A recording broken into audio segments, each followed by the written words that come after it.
Captain Mara Ellison stared out the viewport of the Ardent Resolve, the human diplomatic starship slowly drifting closer to the alien world known to humans as Thalvin. The planet hung in the void like a jewel of muted blues and swirling white clouds. For decades, it had been the center of conflict, a silent battleground between humanity and the Orlith, a species as mysterious as they were deadly. Years of skirmishes and lost lives had brought both sides to the brink of exhaustion. Now, in a surprising twist of fate, a fragile ceasefire had been agreed upon. A diplomatic mission was humanity's last hope to end the war and forge a path to peace. Mara's team had trained for this moment for months, studying the little humanity knew about the Orlith. "We're approaching orbit, Captain," said Lieutenant Ria Santos, her voice steady but tinged with nervous energy. She tapped at the console, eyes scanning the data streams. Sensors confirm no hostile activity. The Orlith ship is stationary in orbit, just as promised. Mara nodded, though her heart beat faster. "Good. Maintain silent running until we're within communication range. Let's not make any sudden moves." The bridge was tense. Each crew member was acutely aware of the stakes. The war had cost billions of lives on both sides, and many on the Ardent Resolve carried the scars, physical and emotional, from past battles. Dr. Lila Grant, the team's linguist and cultural expert, sat quietly at a console cluttered with language, databases, and musical equipment. She had spent years studying Orlith transmissions, but the species' language was unlike any other humans had encountered. Theirs was a language built entirely on sound waves, complex, layered, and strangely beautiful. Mara glanced over at Lila. "Any new insights?" she asked. Lila shook her head. "Nothing concrete. Their communications are musical, but the patterns are so intricate that we can't be sure if they're speaking or singing or something else entirely." "Something else?" Mara asked, raising an eyebrow. Lila smiled faintly. "They might not think of it as language the way we do. Music for them could be the way they express thought, feeling, even reason." The idea unsettled Mara. War had been fought in harsh words and violent clashes, not melodies and harmonies. Yet here they were, about to meet a species who might communicate through sound in ways humans had never imagined. "Captain," the communications officer, Ensign Malik, announced, "we're receiving a transmission from the Orlith ship. It's different. There's no text or voice. It's a sequence of tones, long, rising, then falling, layered over each other like a symphony." Mara leaned forward, focusing on the eerie sound filling the bridge speakers. It was hypnotic, strange, almost haunting. The notes seemed to ripple through the air, vibrating against their skin. The room grew quieter as every crew member listened, caught between fascination and unease. "Any idea what it means?" Mara asked Lila. Lila closed her eyes for a moment. "Not yet. But I believe it's a greeting. Something formal, respectful. I've never heard anything like it." As the Ardent Resolve slipped into orbit around Thalvin, the massive Orlith vessel awaited them. Unlike human ships, it was an organic structure that seemed to breathe with life. Its surface shimmered, alive with subtle pulses of light and sound that echoed the transmission they'd just received. Mara took a deep breath. "Prepare to send our own greeting. Let's hope this music is the first note of peace." The team gathered in the communications room, where a small ensemble had been assembled. Lila with her keyboard synthesizer, Malik with a vibraphone, and a technician playing an old violin, trying to emulate the tones of the Orlith music. They arranged themselves carefully, ready to reply not with words, but with music. Outside the window, the alien ship's living surface pulsed gently in the void, as if waiting. Mara's voice was steady, though her hands trembled slightly. "This is humanity reaching out to the Orlith. We offer peace. We hope you will listen." as their instruments filled the room with tentative, careful melodies. The ardent resolve seemed to hold its breath, far away in the vast silence of space. The next chapter of human history was beginning, spoken, not in words, but in music. The ardent resolve's delicate musical greeting drifted through the vacuum, transmitted by sophisticated sound-to-frequency converters designed to bridge the impossible gap between human voices and Orlith song. For a tense moment, nothing happened. Then the alien vessel responded. At first, it was a low hum, vibrating through the ship's hull like a heartbeat. Then came a cascade of notes, high, clear, and intricate. The music unfolded like a tapestry woven from countless threads, rising and falling in waves that seemed almost alive. It filled the room, wrapping around the crew like an invisible tide. Lieutenant Ria Santos leaned closer to the speakers, brows furrowed. "It's beautiful, but what is it?" Dr. Lila Grant sat frozen, eyes wide and shining. "It's a response, their language. But it's so complex, layered with emotion and meaning. I can't fully grasp it yet." Captain Mara Ellison paced, slowly, fighting a mix of wonder and frustration. "We came here to negotiate peace. But how do you negotiate with music?" The music shifted suddenly, from soothing and melodic to sharp and discordant. Like a warning, the crew stiffened.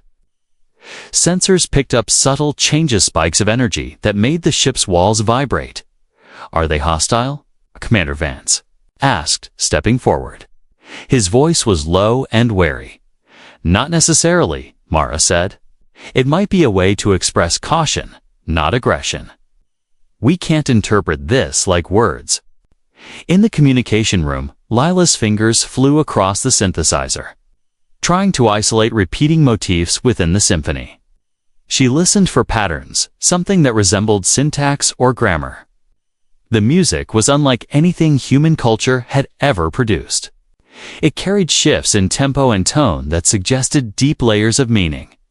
"Captain," Lila said, "I think their music isn't just language, it's history and feeling wrapped together. Each note is a word, but the rhythm and harmony tell a story." Mara nodded slowly. "Then we need to listen better. If this is their truth, we have to understand it before we can move forward." The ship docked carefully with the Orlith Embosia, massive living entity anchored to the planet's surface. It looked less like a building and more like a giant sea creature with flowing tendrils of bioluminescent tissue that pulsed with light and sound. As the airlock hissed open, the humans stepped inside, feeling the vibrations of the music ripple through the floor beneath their boots. Inside, the embassy was a marvel. Walls seemed to breathe and shimmer with shifting patterns, casting shadows that danced in time with an unseen rhythm. The air was thick with a subtle resonance, as if the entire structure was a giant instrument tuned to the Orlith's unique language. "Stay alert," Mara reminded the team. "We don't know their customs. One wrong move, and this mission could fail before it begins." A group of Orlith emerged, tall, slender beings with translucent skin that glowed softly, their bodies adorned with intricate natural patterns that shifted like living tattoos. They had no mouths as humans knew them. Instead, delicate tendrils near their necks vibrated, producing the complex music that filled the space. The Orlith did not speak in words, but sent waves of sound, each one conveying layers of meaning that washed over the humans. The diplomatic team struggled to interpret the musical messages, which shifted from greetings to questions to warnings within moments. Commander Vance shifted uneasily. "This isn't normal diplomacy," he muttered. "How do we respond? What do they want from us?" Dr. Grant stepped forward, eyes bright with determination. "They want to communicate. They are offering a dialogue through their music. We must learn to listen carefully, respond in kind." As the hours passed, the humans attempted to mirror the Orlith's musical language using their instruments. But every attempt was met with more complex melodies, sometimes playful, sometimes somber. Always layered with meaning beyond human grasp. Captain Mara felt the weight of the moment pressing down on her. We offered peace, and they gave us music, she thought bitterly. Was this a message of friendship or a cryptic refusal? Yet beneath her doubt, a spark of hope remained. If music was the language of the Orlith, then perhaps it held the key to ending the war. But first, humanity had to learn to understand a language unlike any other. The embassy thrummed around them, alive with sound and light, a world where diplomacy was not spoken, but sung. The Ardent Resolve's crew found themselves trapped in a strange new kind of silence. Silence filled with music, but without the clarity of words. Captain Mara Ellison sat in the dimly lit conference room of the Orlith Embassy, the vibrating walls echoing with unseen harmonies. The alien melodies pulsed around them like an invisible current, beautiful yet impenetrable. Commander Vance, standing near the window that overlooked the bioluminescent tendrils swaying gently in the darkness, broke the silence. I don't understand this. They keep responding with more music. How do we know if they're serious or mocking us? Mara met his gaze, steady but tired. This is their language, Vance. We have to be patient. If we react with suspicion, the talks will collapse. But it's been hours, Vance snapped. They're wasting our time. Lieutenant Ria Santos tapped her tablet anxiously. Our translators can't decode any recognizable structure. If this is language, it's unlike anything we've ever seen. It's frustrating, like trying to read a book with no words. Lila Grant, sitting quietly at a corner table surrounded by musical instruments and analyzers, finally spoke. The music isn't random, it's highly structured. But it's not just language, it's emotion, history, culture. They don't. Separate thought from feeling the way we do. Mara nodded thoughtfully. We came to offer peace, and instead, they gave us music. What if that's their way of saying no? Lila shook her head. Not necessarily. Music can convey many things. Joy, sorrow, warning, invitation. We've only heard the surface, Captain. Ellison leaned forward. Then how do we respond? We can't just sit here waiting for them to speak in words they don't have. Lila's fingers traced the keys of her synthesizer. We try their way. We speak back through music. The room fell silent except for the faint hum of the embassy's living walls. The humans prepared their replicative notes, shaped to match the Orlith's complex rhythms and harmonies. But every time they played, the aliens responded with increasingly complex melodies, layering dissonance over harmony, challenging the humans in ways they struggled to comprehend. Commander Vance's frustration boiled over. This is a game. To them, we came here to negotiate peace, and they're taunting us with music we can't understand. Mara's voice cut through the tension. Calm down. We don't know their intent. We must keep trying, but the frustration was contagious. Some crew members whispered doubts. Were the Orlith simply uninterested in peace? Were humans being naive to think a war could end through song? In the midst of the uncertainty, Dr. Grant stood and moved to the window. She closed her eyes and listened not just with her ears, but with her whole being. Slowly, the layers of sound began to unravel in her mind. The notes weren't just a chaotic barrage, they were a message. A story told in a language far older and deeper than any spoken word. It's like a puzzle, she murmured. Each phrase is a sentence. Within the melody are emotions, fear, hope, sorrow. They're trying to tell us something. Mara looked at Lila with renewed hope.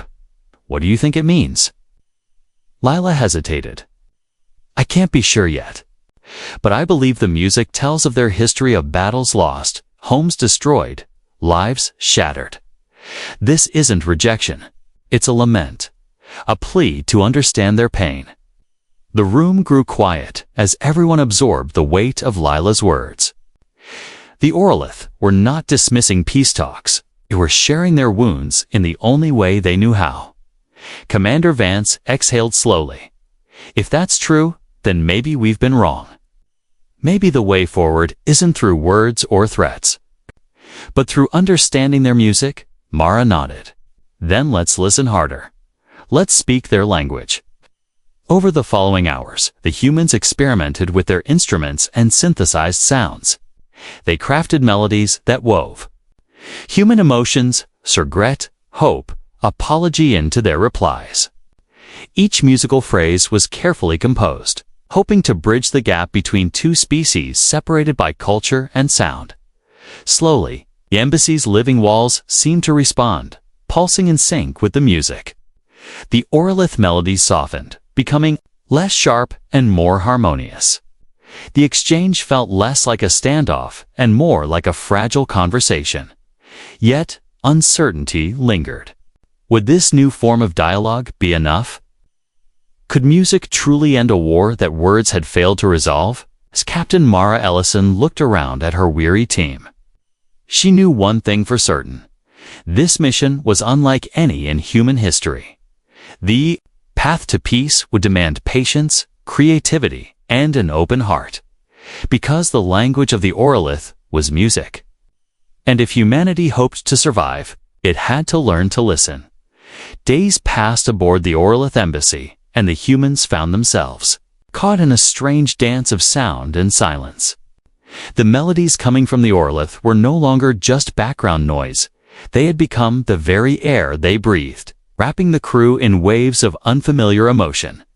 Dr. Lila Grant had taken refuge in the embassy's music chamber, a softly lit room filled with instruments of human design alongside strange organic devices that pulsed and sang when touched. Here, she and her team worked tirelessly, trying to decode the complex symphony that was the Orlith language. Lila sat before a console displaying layers of sound waves, each color-coded by frequency and rhythm. Her fingers hovered over the keyboard, ready to replicate the patterns she had painstakingly pieced together. The breakthrough had come slowly, notes repeating in certain sequences, pauses that marked the end of phrases, harmonies that shifted meaning like punctuation. "This is it," she whispered to herself, eyes shining with excitement. A language hidden inside music. The embassy's living walls hummed softly, as if encouraging her progress. Mara visited the chamber, her footsteps light on the polished floor. "Any progress?" she asked, leaning over Lila's shoulder. Lila smiled. "More than I hoped. I believe the Orlith don't just communicate with music, they think in music. Their emotions, history, even logic are all expressed through complex melodies. What looks like a song to us is actually a conversation, layered with meaning." Mara nodded thoughtfully. "So when they respond with music, they're speaking to us just, not in words." "Exactly," Lila said. "And if we can learn their patterns, we can reply in kind.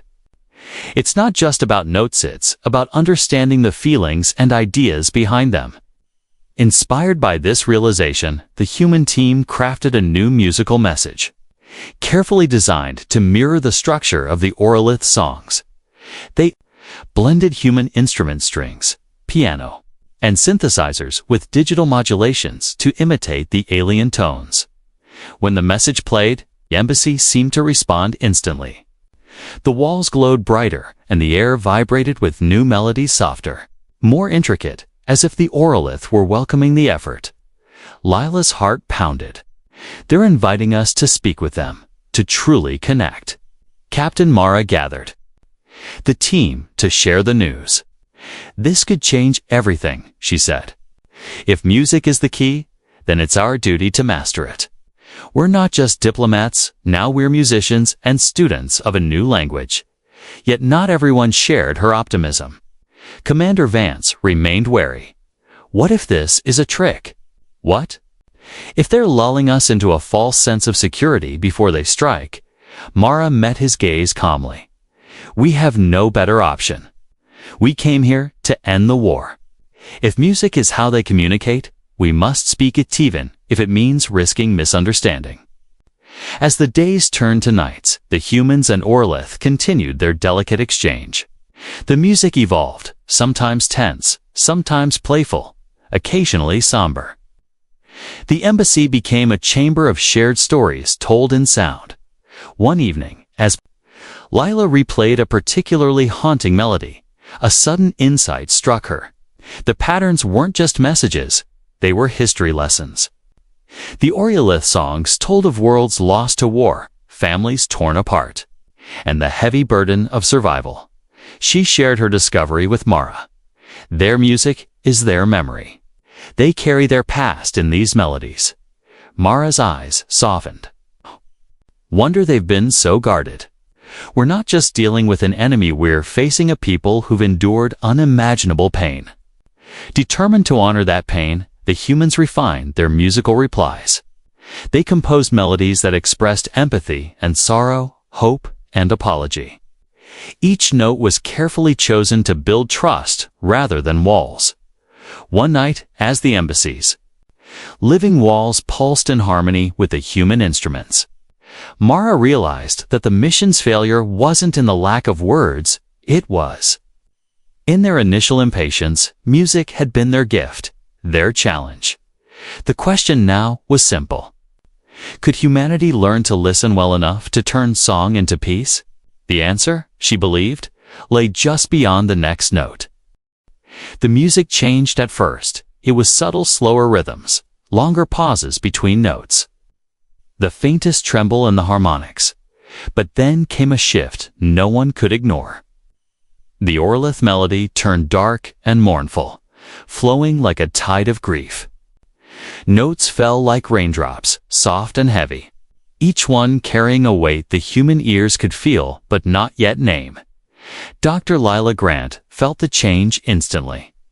She sat motionless in the music chamber, hands off the keys, letting the sound wash over her. It was a lament, beautiful, aching, and profoundly sad. The melody carried more than sound. It carried memory. Captain Mara Ellison stood just behind her, arms folded as she listened.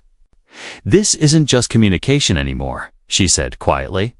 "It's a confession." Lila nodded. "I think they're showing us what they've lost." On the display beside them, the music's waveforms moved like slow pulses, peaks and valleys growing deeper, more uneven. The frequencies shifted, and buried within the melody were new elements, strange patterns, echoes of older motifs, fragments that repeated in sorrowful cycles. Lila's eyes widened. There, that part. It's the same phrase from earlier, but distorted, like a memory fractured by time. She traced it back to an earlier Orlith melody and overlaid the two. The difference was striking. The original had been bright, full of life and motion. This version was slower, hollow, missing entire tones. It was as if the Orlith were replaying a joyful past, now rendered in mourning. "What are they trying to tell us?" Mara asked. "I think they're showing us the cost of the war." Their version of a war memorial. The realization struck the crew with a new kind of silence. For so long, the Orlith had been seen as the enemy, faceless, voiceless, inscrutable. But here in this music was something unmistakable: sorrow. Grief as deep and complex as humanity's own. The melody didn't accuse. It didn't blame. It simply remembered. Later, in the central hall of the embassy, the Orlith gathered again.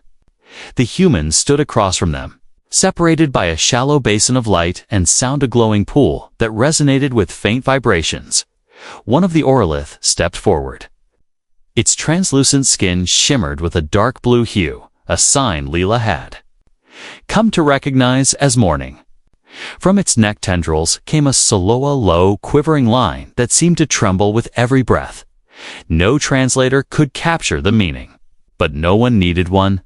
Families lost, homes shattered, a future interrupted by fear. Dr. Grant took a trembling breath. This isn't just diplomacy. This is grief counseling between two civilizations. Mara stepped closer, slowly, and gestured to Lila. It's time. Play something back. Lila sat before the keyboard and closed her eyes. The room was still. She didn't try to replicate the alien tones. Instead, she played something deeply human, a simple tune built on gentle chords and steady rhythm. A lullaby, composed on the spot. With careful attention to tone and weight, the notes floated into the air, soft and unassuming. A musical apology. A shared mourning when she finished. The silence held. Then, one by one, the Orlith began to respond.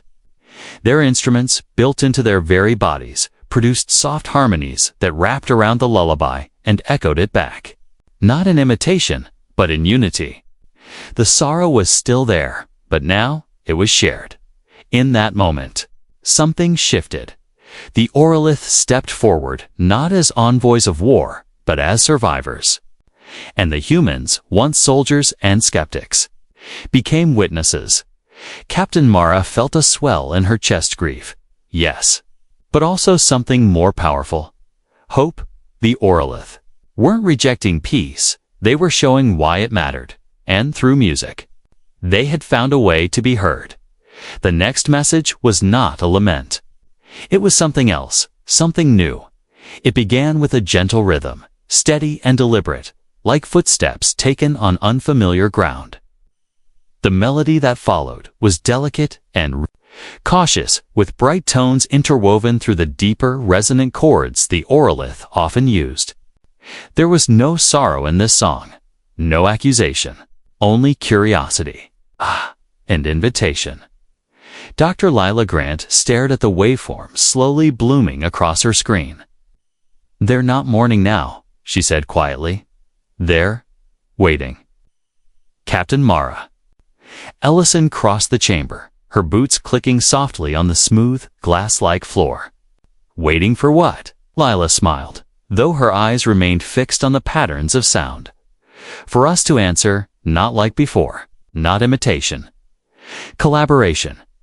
The realization struck Mara with sudden clarity. This was a new form of communication.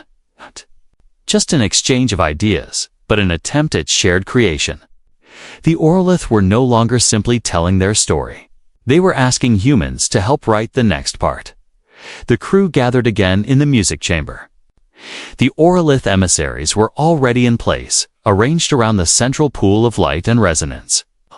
Glowing forms pulsed gently with a calm blue tone, a clear contrast to the dark hues of morning from earlier. Lila took her place at the keyboard, joined by Ensign Malik on vibraphone and Lieutenant Santos on a modified violin synth. They didn't prepare a speech or rehearse a specific message. This wasn't performance. It was dialogue. The human team listened carefully to the melody the Orlith had sent, simple, clean, and wide open, like a question waiting to be answered. Then Lila struck the first note. It echoed softly in the chamber, followed by a second from Malik and a third from Santos. Their instruments answered with harmony, not mimicry. They added their voices, building gently upon the Orlith's theme without overpowering it, and the Orlith replied. A soft trill rose from one of their kind, blending effortlessly with a human melody. Another joined, weaving a new line through the human harmony. What formed between them was no longer alien or familiar. It was something between. A shared song for the first time since landing on Thalvin. The tension in the room dissolved completely. Walls that had stood between species, built from misunderstanding and fear, began to fall with each carefully crafted note. Mara watched from the edge of the chamber, her heart pounding not with anxiety, but with awe. "They're not just hearing us," she murmured. "They're singing with us." The music grew richer, rising in gentle swells. Echoes passed between the species like ripples across water, each side adding small variations that transformed the melody into something greater than either could have composed alone. It was a duet not of individuals, but of cultures. As the final notes faded, silence returned. But it wasn't the same silence that had greeted the humans upon arrival. This silence hummed with potential. With understanding, Dr. Grant turned to the others, visibly moved. That was a conversation, and I think they understood what we meant. A moment later, one of the Orliths stepped forward, holding out what appeared to be a small, glowing sphere. It emitted a low, continuous tone that resonated softly with the chamber's acoustics. When Lila gently reached out and touched it, the tone shifted upward, just slightly as if acknowledging her presence. "They're offering it as a gesture," she said, awed. "A token of shared creation. I think this means they accept us." Captain Mara stepped forward, nodding. "Then we respond in kind." That night, aboard the Ardent Resolve, the crew composed their own message, one routed. In the newly formed structure of shared music, not just human, not just Orlith, something greater. It was beamed back to Earth as the first official report from the mission. Not in spoken words, not in written ones, but in song, and though Earth's diplomats and leaders would struggle to make sense of the audio file, they would all agree on one thing. It didn't sound like failure. It sounded like a beginning. The days that followed were filled with music, not in the casual sense, not background notes or ceremonial fanfare, but sustained, deliberate communication. Each session between the humans and the Orlith unfolded like a dialogue, with melody and rhythm taking the place of questions and answers. No translators were needed now. Patterns had emerged. Themes that once seemed impossibly foreign now held meaning. The music of the Orlith was no longer a mystery. It was a mirror reflecting fear, memory, hope, and trust on the Ardent Resolve. Captain Mara Ellison reviewed the latest transmission sent back to Earth. It included musical exchanges, recordings of the embassy sessions, and Lila's translated annotations. She leaned back in her chair, rubbing her temples. "We're making progress," she said to Commander Vance, who stood with arms crossed by the viewport. "They're not just willing to talk, they want to." Vance remained skeptical. "They've stopped showing signs of hostility, I'll give you that. But I still don't know what they want." There hasn't been a single demand. No mention of territory, no political structure. How do you negotiate with a species that doesn't seem to care about power? Mara didn't answer immediately. She turned her chair to face him fully. "Maybe that's the point. We thought this was about borders, treaties, weapons, up. But to the Orlith, this isn't a transaction. It's something deeper, a chance to be understood." Commander Vance exhaled and gave a small nod. Still hard to explain that to the generals back home. Meanwhile, inside the Orlith embassy, Dr. Leela Grant sat in the acoustic chamber, surrounded by a group of Orlith who had begun mimicking human musical forms. One had developed a fondness for jazz-like improvisations, often spinning riffs that seemed to echo human blues scales. Another had become fascinated with rhythm, creating complex, syncopated pulses that reminded Lila of African drumming traditions. And Lila, in turn, had adopted elements of their style, spiraling harmonic layers, melodies that bent around themselves in looping arcs. Together, they created something new, music that belonged to neither species, yet carried the soul of both.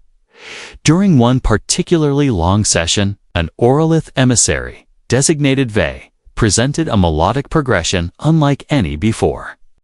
It began with the haunting tones of mourning, but slowly unfolded into something luminous, hopeful, yet cautious. Lila listened with growing wonder.